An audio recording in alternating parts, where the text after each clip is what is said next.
Hi, my name's Dan Oakes. I'm the creator of Cookin', and I'm going to show you some cool new features that we've added to Cookin' for iOS. These features haven't been released yet on Android, but they will in the next couple weeks. So what I'm about to show you is going to be available on your Android device soon. But on iOS, you can do this right now. So check this out. Cookin' fans have captured 9.7 million recipes and 231,000 in the last 30 days alone.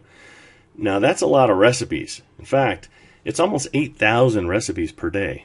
And every time a new recipe is captured, it appears here on the capture ticker and it scrolls from left to right. And you can see some really great recipes there. And a lot of people like to watch those recipes and tap on them and capture them and save them. But sometimes they can get going by pretty quickly. In fact, one of our favorite Cookin' users posted a comment in the Cookin' forum, and she said that at one point they were flying through so fast that she actually got dizzy and she had to take some meclizine.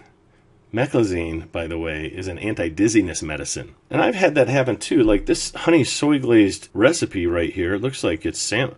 Oh, shoot. And this spicy garlic shrimp recipe looks really good right here too. So sometimes I see these recipes, and so does the sesame shrimp. I love shrimp. I could eat shrimp all day long. I love it so much. Now sometimes when I see these, oh shoot, they're going by so fast. I don't have time to tap on the spicy garlic one and the sesame shrimp recipe at the same time. You see, because they're going by too quickly and I want them both. So here's what we've done. Check this out. You're going to love this. See this text on the top left that says captured just now? We linked that. So now you can tap that.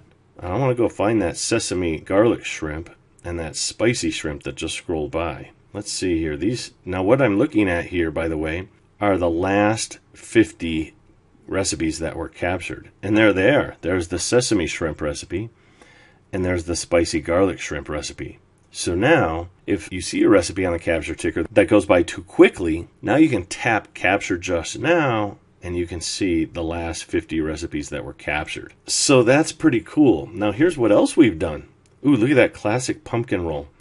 Let's say I want that recipe. I don't want to tap on it and go through to the web page right now, right? Because I just want to capture it. What I can do is press on it and do what's called a long press. I just hold my finger on it, and now I can slide my finger over and capture it or copy to clipboard.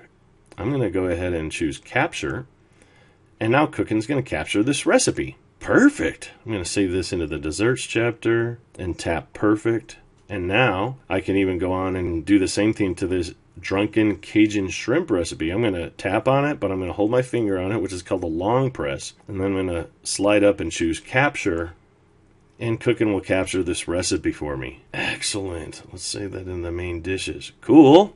One other thing, in case you're not aware, the text on the right here that says trending today, that's linked as well. And if you tap on that, you can see the top most captured recipes of the day. So all those recipes that are scrolling past the capture ticker, we compile those and we then display this web page, which shows you what today's most captured recipes were. And boy, there looks like some really good ones here. So I hope this helps you. Simplify meal preparation, save time and money at the grocery store, and make mealtime memorable. Have a great day.